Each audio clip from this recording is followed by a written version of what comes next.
Okay, guys. So we're finally doing this video. I've had a lot of people in the last 2 or 3 years ask me or suggest I do a video on how I build my trap drags, and yeah, so we're finna do it. Hopefully, I can make this kind of a shorter video because a lot of people really don't seem to like the big 40-minute long videos I usually do, where I go super in depth of everything. My analytics are showing me people just don't like that. So hopefully we can keep this 20 minutes and under. Hopefully we can get it under 10 minutes. But yeah, we're not going to go super into like all the science behind why I do what I do.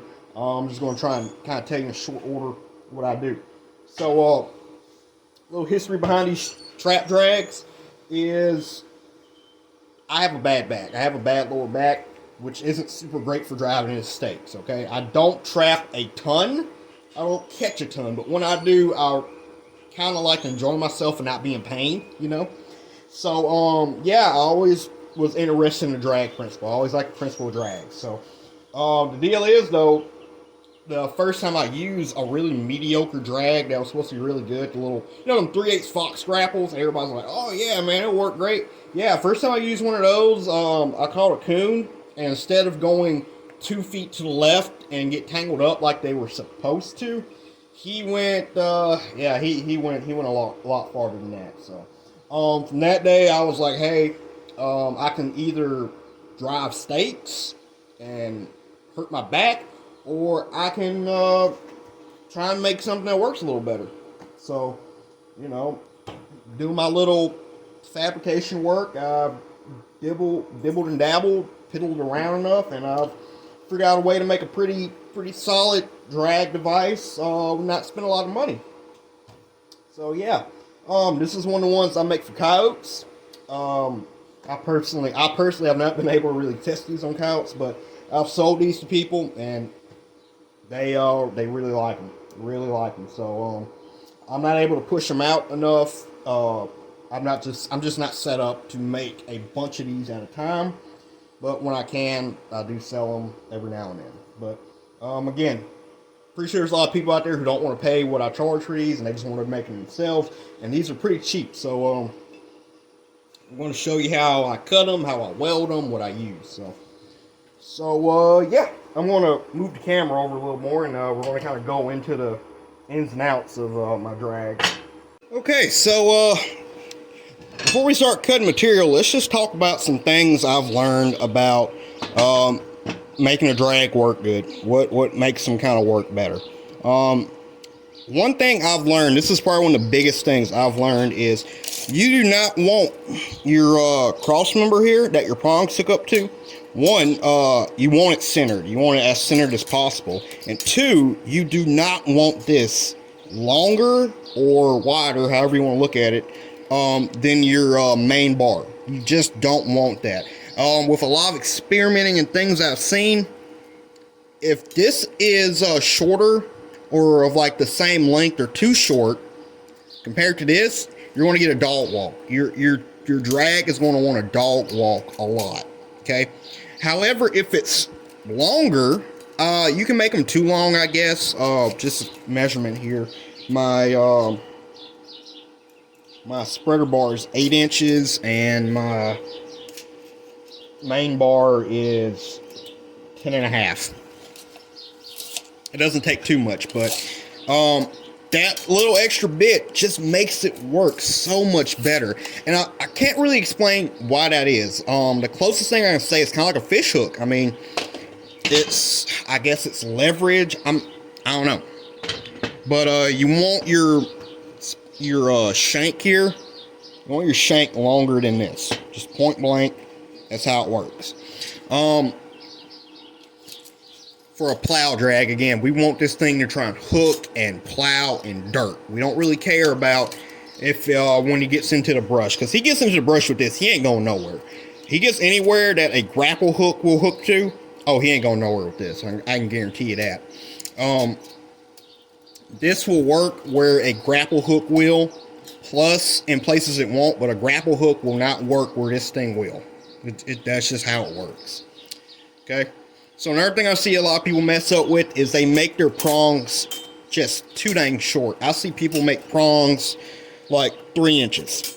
They make them like 3 inches, like that tall, and then they're like, I don't know why my drags won't work. They won't hook in like yours. I'm like, well, when you have that much going into the dirt, it doesn't take a lot for it to pull out, right?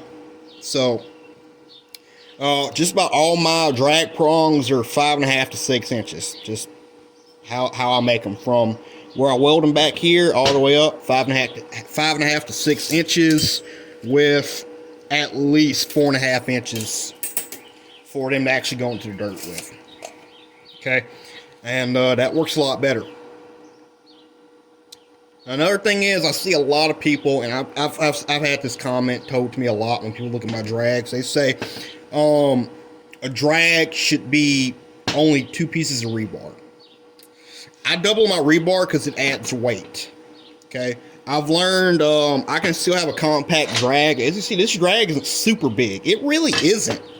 It's only slightly bigger than a saber tooth. It weighs in at like 3.5, 4 pounds, and that's all because of the double rebar. It just works better. I've made drags the exact same way, the exact same material, but I didn't double them, and they don't work half as well. They just don't. They still work, but they don't work half as well. So, again, I want something that's going to hang him up as soon as possible. And I don't want to have a bunch of, I've seen people weld horseshoes and sash weights and big old pieces of pipe to these things. It's just not needed when you double up your rebar.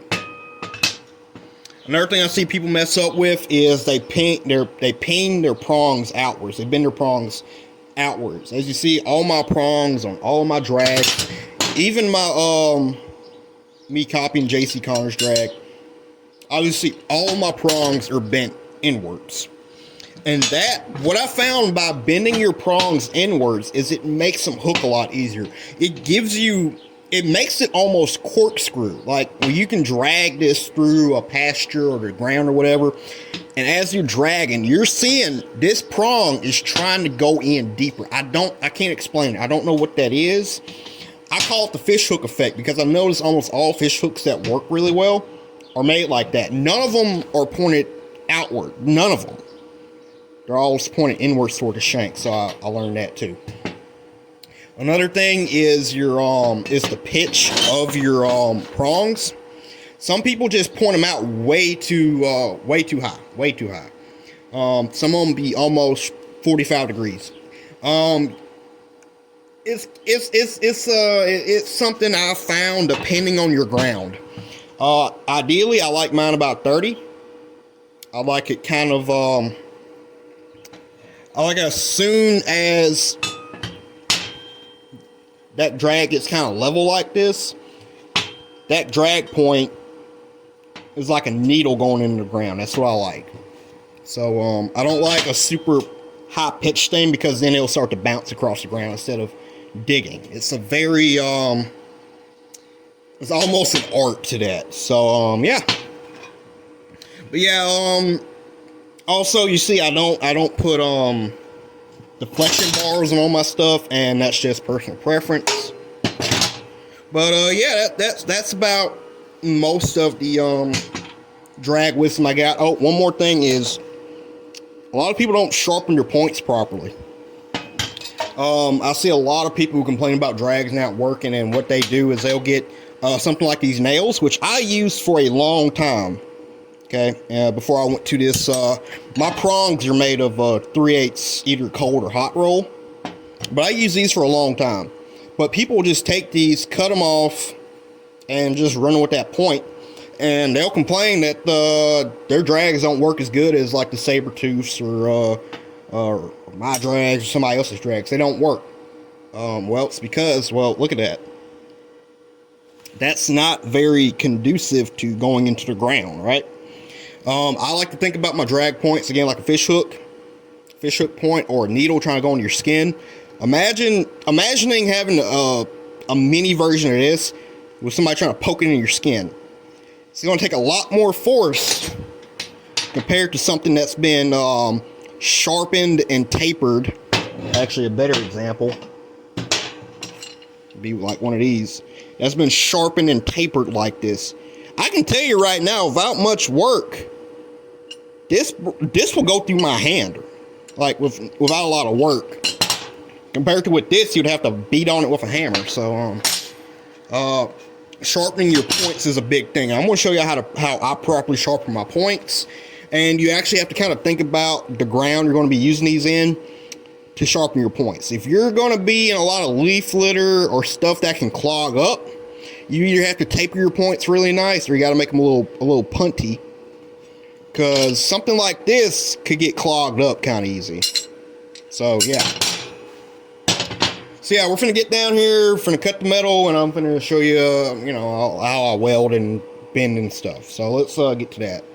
All right, now, so my lighting is kind of crappy right here, but I'm not really going to show too much of the cutting because it's pretty much common sense. So yeah, and, I use a Harbor Freight chop saw with an abrasive wheel, nothing fancy. I've had this model for a while, really like it.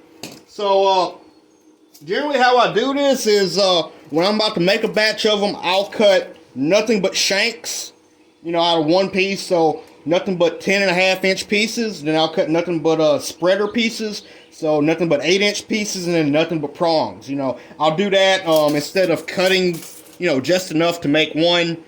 It just works better. So I also almost always cut the very end piece off because it's usually bent for some reason. So let's go mark 10.5 on my Sharpie.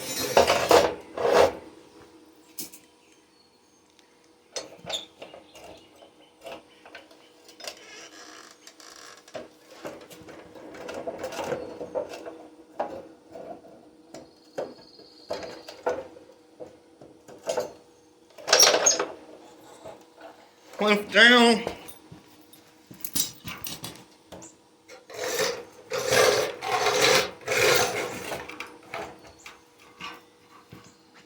It actually fell off the I got a deal on the other end that keeps everything level, and it fell off that, so I had to adjust it. But yeah, go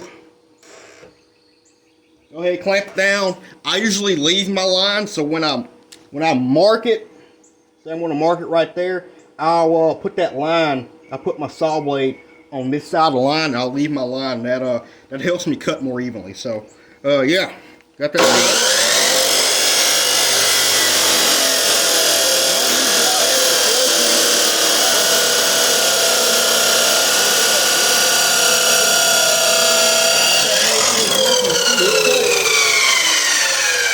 Quick and easy.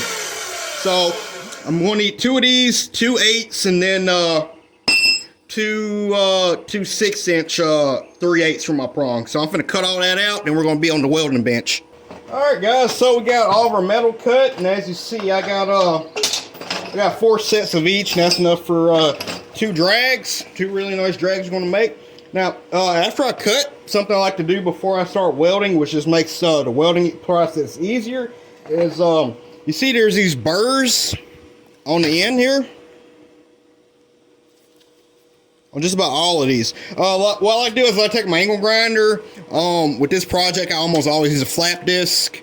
It don't really matter, angle grinder, bench grinder, and I just like to knock that burr off and just grind it off real quick. Make sure you're wearing gloves and eye protection. Don't take much at all.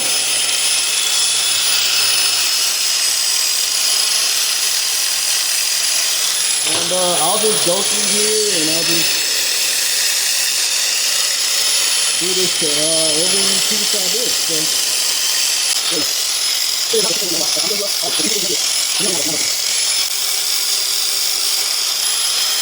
So yeah, I'm just going to do the rest of them real quick, so it's going to take me less than a minute. Okay guys, before we go any further, I just want to show you guys my welding jig here. And I used to think I didn't need something like this, but once I started making a lot of these drags, man, this thing really, really shines. So all it is, let me take it out of here. Oh, this is 3 pieces of angle iron, and this is, I forgot what size angle iron this is. This is like about 1.5 inches, 2-inch angle iron. 2" by 1/8 angle iron, right? And all I did was weld it in a T with a piece on the bottom to clamp into my vise. Really easy to do. And make sure everything was nice, level, and flush. So that goes in my vise like that. I tighten it down, doesn't move. And what it allows me to do is I can just lay my pieces in like so.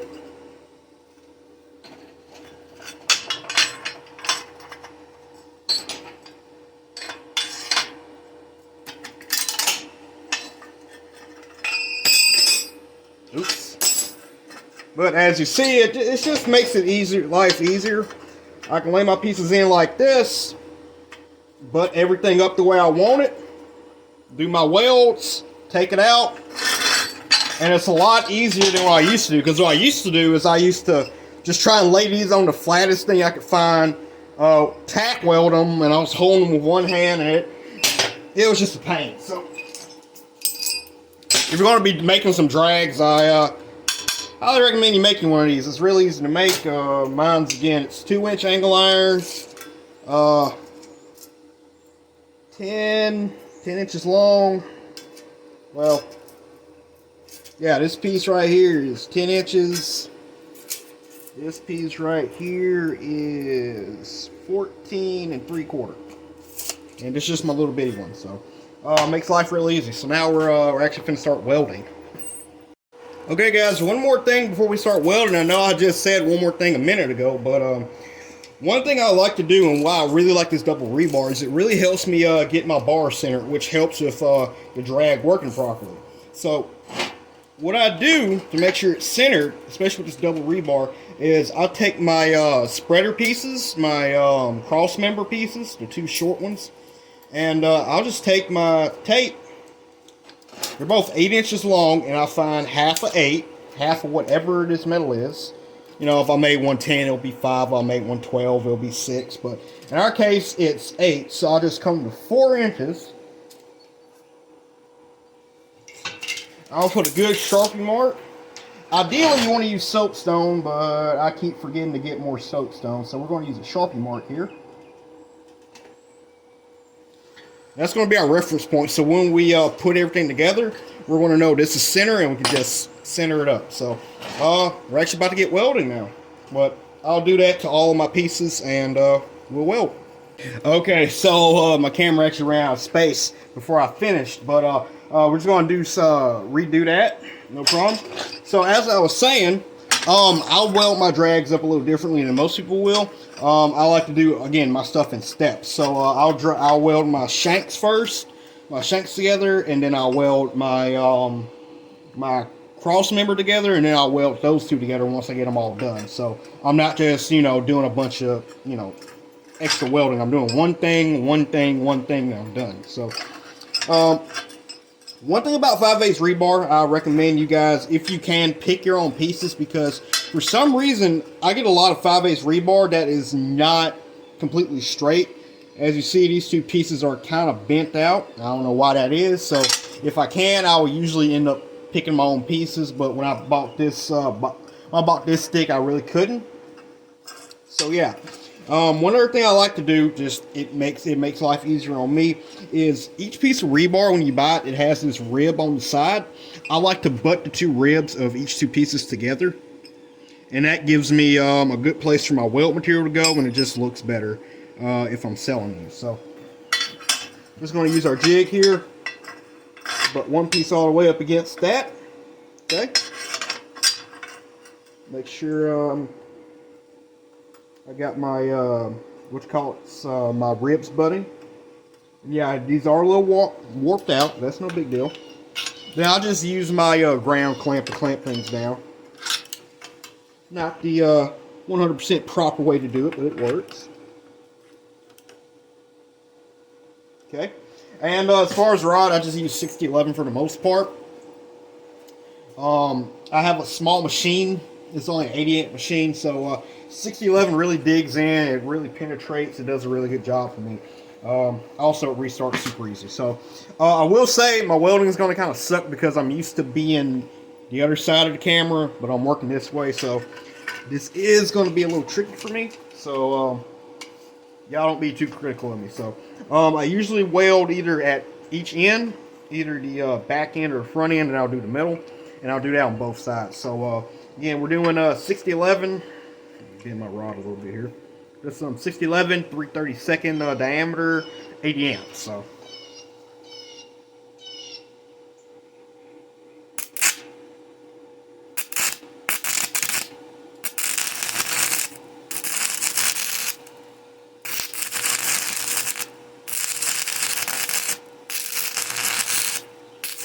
It's a little on the low side.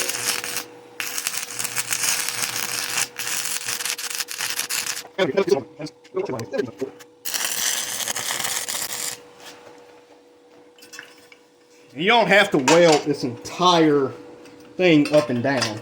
I just welded in 3 places. I turn around and weld in 3 more places. You probably don't even need to turn it around, to be honest with you. I just like to.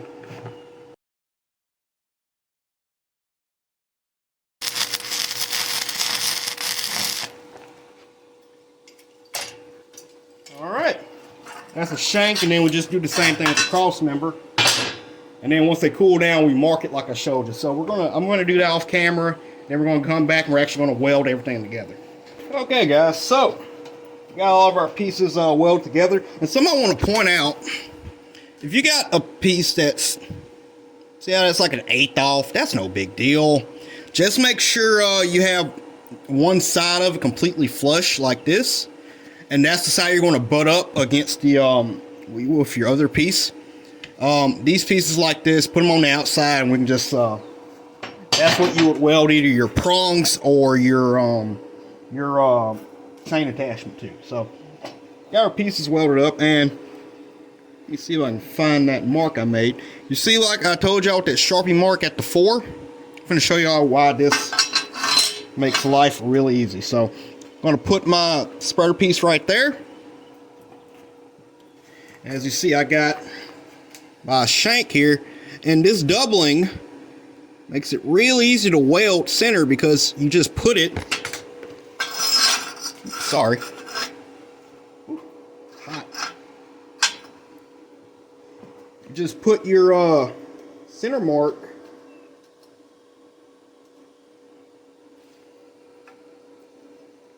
where your 2 pieces meet. So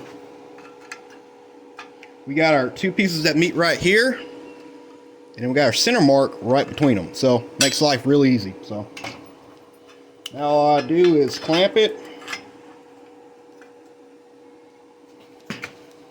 make sure it's nice and butted up, and I'm just going to weld that cross member. Easy peasy lemon squeezy. Yeah, so right here is probably one of the most important welds of this entire deal. If your prongs come off, okay, that's not good, but if this comes off and all you have is this part right here, man, you're going to be in a bad time. At least with this, it's more of a chance of catching on to some brush or something. So make sure you really burn this weld in. So generally what I like to do is I like to do one bead here, and then I come across. Or you could just come across, doesn't really matter.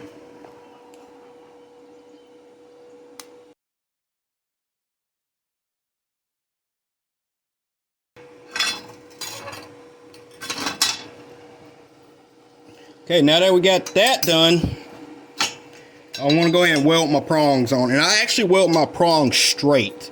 I don't cant them usually. I actually put them in straight, then I bend them to where I want. So.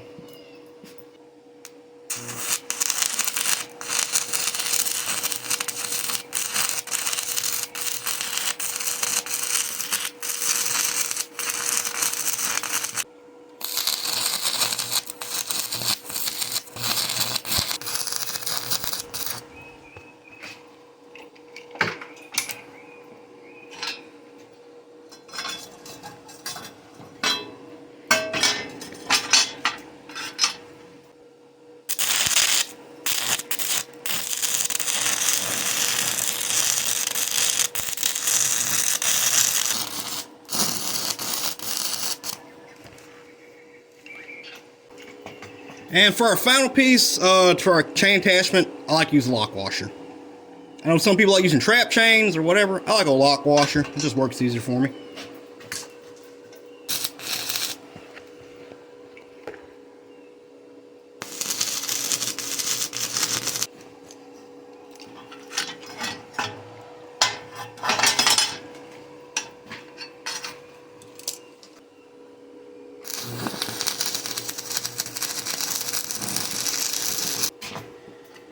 Alright, now we let it cool off for a little bit.